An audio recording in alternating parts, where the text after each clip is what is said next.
नमस्कार, बहुत स्वागत है आप सभी का। आप देख रहे हैं इंडिया डेली। 3 के सवाल के साथ मैं हूं नैना यादव, मेरे साथी आशीष और रितु भी मौजूद हैं।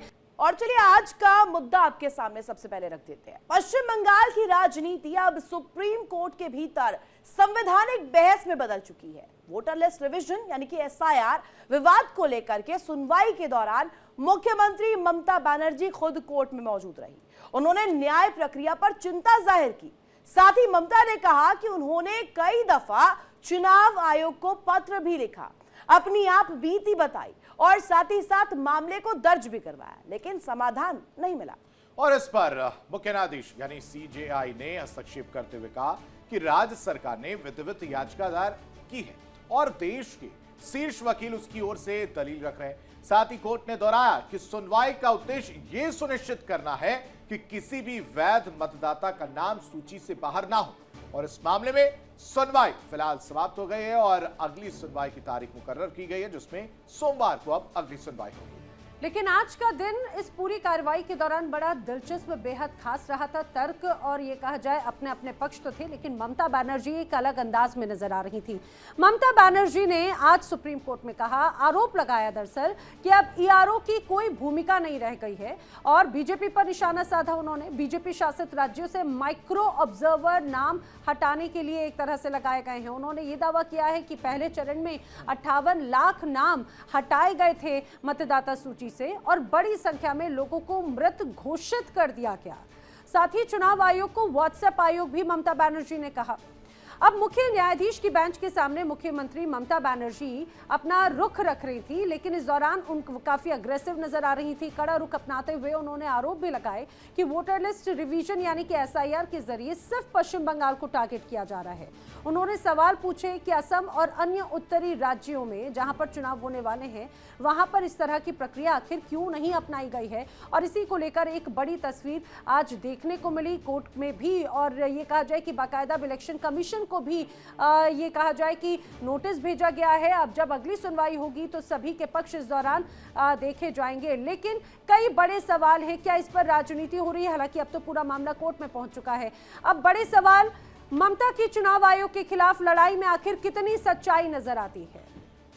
साथ ही साथ संवैधानिक संस्थानों पर बार बार सवाल आखिर ममता दीदी उठाती हुई क्यों नजर आ रहे हैं, इसको भी लेकर अब चर्चा में इस सवाल के जवाब तलाशने की कोशिश करेंगे। और तीसरा और आखिरी बड़ा सवाल ये कि क्या एसआईआर के बहाने केंद्र को निशाना बना रही है ममता बनर्जी यानी कि दीदी। और ऐसे में देखिए सीधे तौर पर इसको लेकर अब मुद्दा जो है गर्माता हुआ नजर आ रहा है। कर लेते हैं इस पर बड़ी चर्चा। हमारे साथ खास मेहमान जुड़े हुए हैं, एक बड़ा पैनल इस वक्त मौजूद है। डॉक्टर शिवानंद हुलालकर, प्रवक्ता कांग्रेस के, संदीप चौधरी, राजनीतिक विश्लेषक, अवरल मलिक, नेता बीजेपी के हमारे साथ कनेक्ट है, राकेश अहिर, प्रवक्ता समाजवादी पार्टी के भी हमारे साथ जुड़े हुए हैं। साथ ही साथ एसएम हसन साहब, नेता टीएमसी के, इस वक्त हमारे साथ कनेक्ट है। एक बड़ा पैनल हमारे साथ ये मौजूद है। सबसे पहला सवाल यहां पर मैं पूछना चाहूंगी, क्योंकि टीएमसी से जुड़े हैं एसएम हसन, तो आपसे ही बनता मेरा सवाल पूछा जाना। ममता बनर्जी कह रही है कि आईटी सेल के रूप में इलेक्शन कमीशन बीजेपी के लिए वर्क कर रहा है, लेकिन अब इससे 2 कदम आगे बढ़कर सीधे कह दिया गया है कि व्हाट्सएप भी चलाए। व्हाट्सएप को लेकर जो तकरीर उन्होंने रखी है कि व्हाट्सएप वाली भाषा बोल रहे हैं, इलेक्शन कमीशन भी उस तरीके का काम कर रहे हैं। जी हाँ मैम, आप सभी का स्वागत है और जितने भी पैनल पे हमारे साथी बैठे हुए, नमस्कार मैम। ये आज संविधान की जीत हम लोग इसलिए बार बार कह रहे थे और आपसे लगातार मैं बना हुआ भी, कल भी हम लोगों ने बहस की थी एसआईआर के मामले को लेकर के मैम।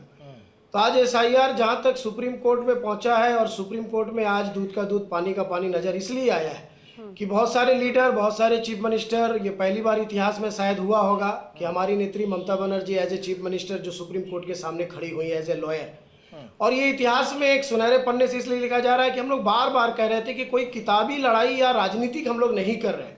ये आज बंगाल के लोगों की हक की लड़ाई है मैम। बंगाल के लोग आज परेशान नजर आ रहे हैं। आप एसआईआर करिए, हम भी बोल रहे हैं, हमारे यहाँ लोग मरे हुए, डेट किए हुए, हम लोग भी चाह रहे थे कि हमेशा इसे नाम हटाया जाए। हम लोग भी एज ए पॉलिटिकल पार्टी बहुत बार बार हम लोगों ने एप्लीकेशन किया, लेकिन आज एसआईआर की लड़ाई ममता बनर्जी ने जिस तरीके से सुप्रीम कोर्ट में लेके गई और सुप्रीम कोर्ट में जिस तरीके से उन्होंने चीफ जस्टिस के सामने अपनी बात रखी और सबों ने बात को सुना और सोमवार के दिन इसकी बार आगे में जो सुनवाई होगी, आज मैम बहुत बुरे हाल में हमारे मगरबी बंगाल के आवाम है। इसीलिए मैं एक बार फिर शुक्रिया अदा करना चाहूँगा। इसलिए हमें संविधान पे पूरा भरोसा है, संविधान बंगाल में बचा हुआ है, पूरे हिंदुस्तान में संविधान बचाने की कोशिश आज हमारी तृणमूल कांग्रेस और ममता बनर्जी की सरकार कर रही है। बार बार हम लोग इसलिए कह रहे थे मैम, आज आपको समझ में आना चाहिए, यहाँ पर जो भी आपको बीएलओ की सप्लाई है वो हम स्टेट गवर्नमेंट की सप्लाई दे रहे हैं। आपको बार बार हर चीज, आज आपको क्या जरूरत पड़ी कि माइक्रो ऑब्जर्वर जो आपको लगा, आप उत्तर प्रदेश से लेकर के आ रहे, राजस्थान से लेकर के आ रहे, महाराष्ट्र से लेकर के आ रहे,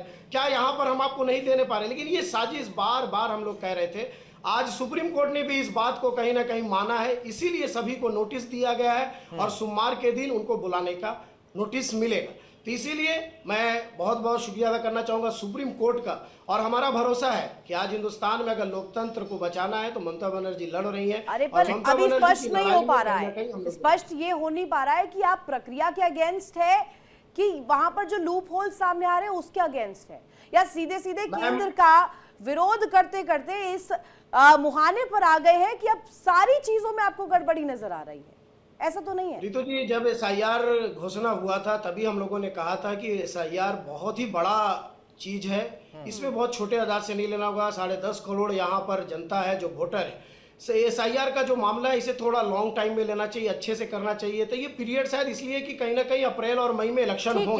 ठीक है, ये कहा जाए कि देखिए अभी ममता बनर्जी भी अगर यहाँ तक पहुंची हैं तो उसकी भी बहुत बड़ी वजह है क्योंकि पश्चिम बंगाल में चुनाव है, आप लोगों को वोट कटने का डर है, राजनीति होने का डर है, इसमें कोई शक नहीं।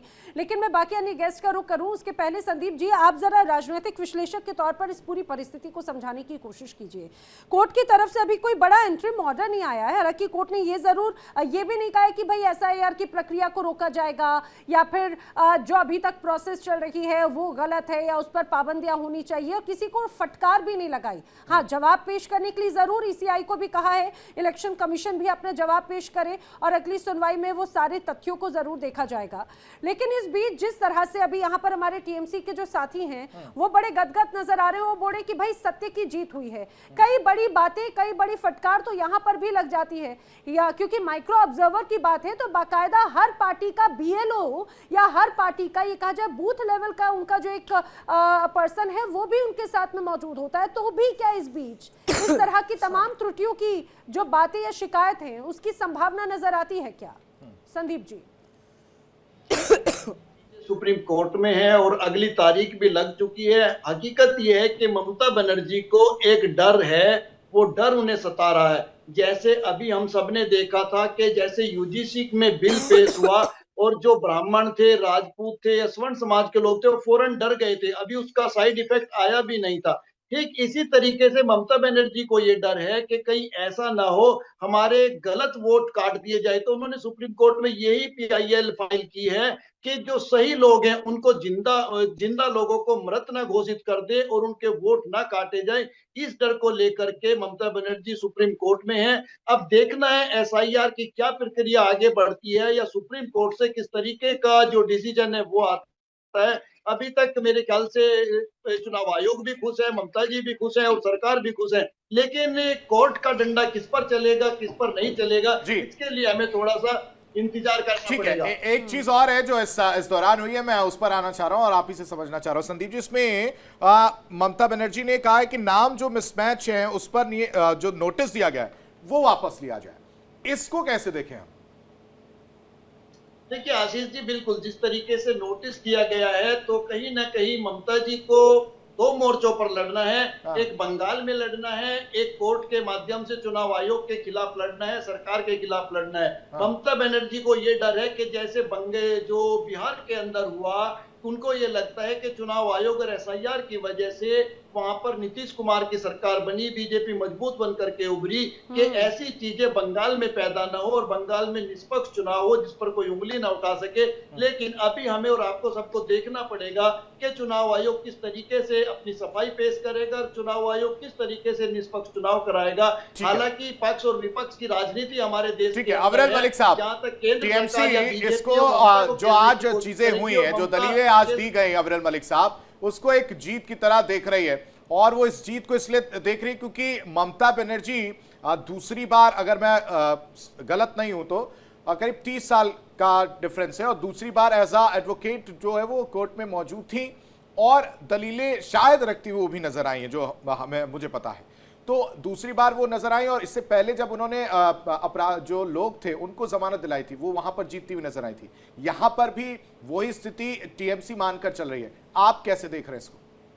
नहीं, देखिए, जहां तक विषय एक तरीके से सर्वोच्च न्यायालय का, जुडिशरी का जहां तक विषय है, तो जुडिशरी पूर्ण रूप से सम्मानित है, न्यायालय पूर्ण रूप से सम्मानित है, और कोई भी पक्ष किसी प्रकार की अपने विषय लेकर के न्यायालय को अप्रोच कर सकता है, कोर्ट जा सकता है, और अगर वो निश्चित रूप से कोर्ट जा रही है तो उनका अधिकार है, लीगल राइट है। लेकिन जहां तक विषय एसआईआर का, एसआईआर क्या है? एसआईआर तो बिल्कुल स्पष्ट है, जिसकी उम्र 18 साल की हो जा रही है उसका नाम जोड़ दिया जा रहा है, और जिसका देहांत हो जा रहा है उसका नाम हटा दिया जा रहा है।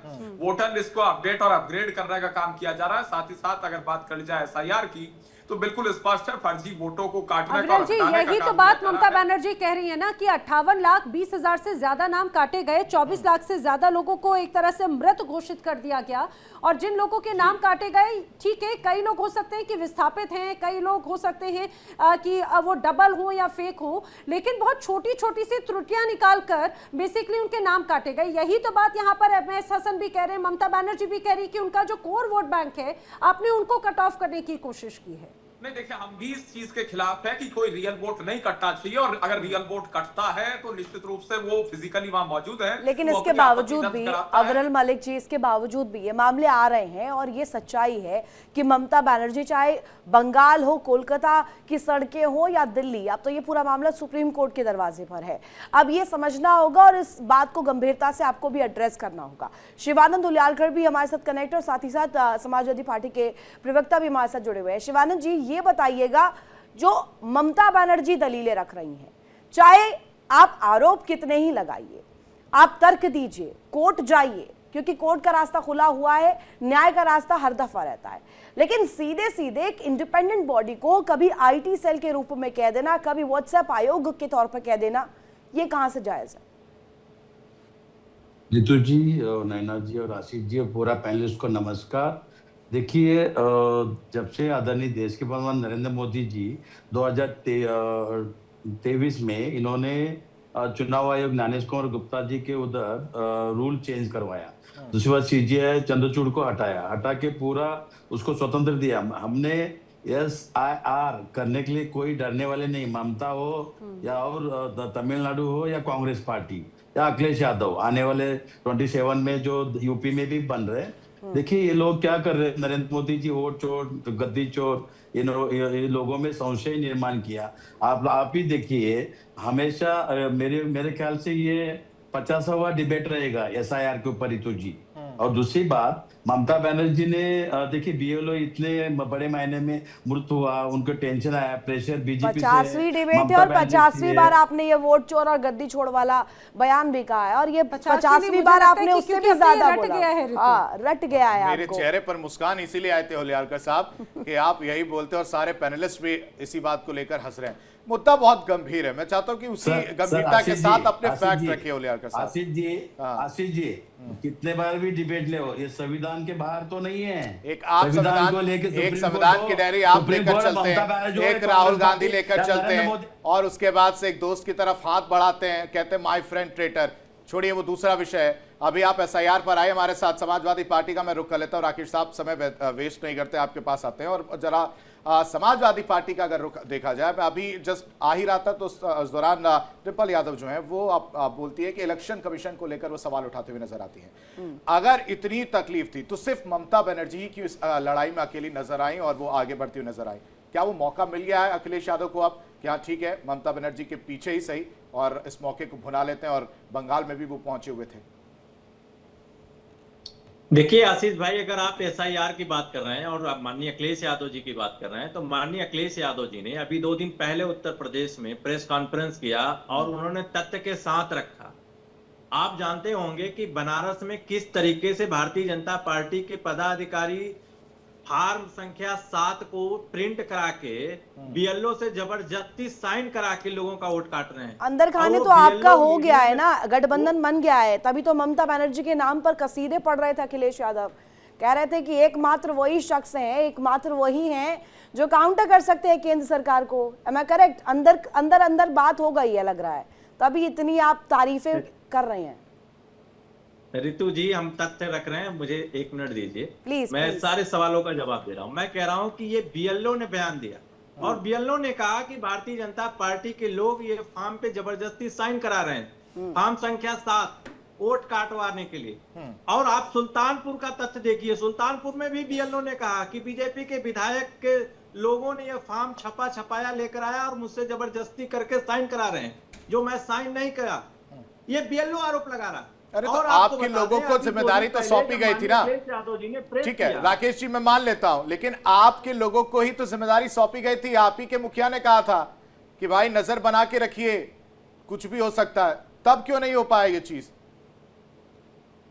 देखिए आशीष भाई, मैं कह रहा हूं मेरी बात को कंप्लीट हो जाने दीजिए, फिर एक एक सवाल करिए, एक एक सवाल का जवाब दीजिए। सर ठीक है, आप कंप्लीट करिए, लेकिन मुझे लगता है जहां आपको टोकना पड़ेगा वहां तो मैं टोकूंगा ही ना सर। बोलिए, अब आप कंप्लीट करिए अपनी बात। हमारे सेंटेंस पूरा हो जाने दीजिए।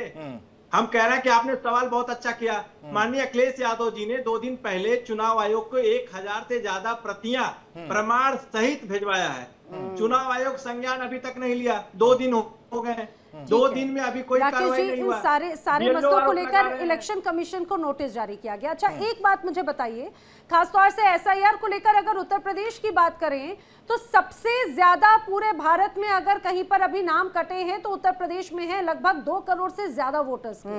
अब मुझे बताइए, चिंता या वोट बैंक खिसकने का डर किसको है? 9 साल से तो बीजेपी की सरकार यहां पर है, 2027 में भी आगे क्या होगा, समाजवादी पार्टी वहां पर कहां स्टैंड करती है या महागठबंधन कहां स्टैंड करता है, ये आने वाला वक्त बताएगा। लेकिन वोट खिसकने का सबसे ज्यादा या वोट कटने का डर सबसे ज्यादा यहां पर नजर आता है। 2 करोड़ से ज्यादा वोटर्स का नाम हटना अपने आप में बड़ी बात मानते हैं या नहीं मानते? अब यहां पर भी कहिए कि यहां पर किसको नुकसान है और किसे फायदा है?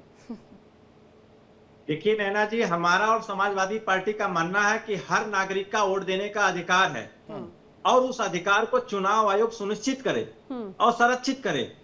किसी भी चुनाव आयोग पे आपको भरोसा नहीं रहता जब प्रक्रिया होती है? सुनिए, आप आखिर उस प्रक्रिया पर आप पारदर्शिता की बात करते हैं, जब पारदर्शिता या फिर टीम गठित की जाती है तब आपको भरोसा नहीं होता। जहां पर चुनाव में अच्छे परिणाम आपको मिल जाते हैं वहां पर सब बिल्कुल ठीक होता है, जहां पर अगर हार का सामना करना पड़ता है तो वहां पर दिक्कत हो जाती है। नैना जी, हमारा मानना है कि समाजवादी पार्टी कभी भी आरोप अगर लगाई है तो तथ्य के साथ लगाई। इसके पहले 18,000 राकेश जी, एक सेकंड, अविरल जी और राकेश जी को मैं चाहूंगी आमने सामने लाइएगा। अविरल जी, जरा आप ही जवाब दीजिएगा, अगर उत्तर प्रदेश से पश्चिम बंगाल में तो कम ही वोट कटे हैं, नाम कम ही कटे हैं, 2 करोड़ से ज्यादा नाम कटे हैं उत्तर प्रदेश में, किसको ज्यादा चिंता हो रही है एसआईआर में नाम कटने की? किसका वोट बैंक खिसकने का डर है? क्योंकि चुनाव तो उत्तर प्रदेश में भी है अगले साल।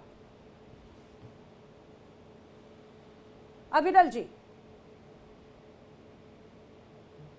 मेरी आवाज आप तक पहुंच पा रही है? जी, बोलिए।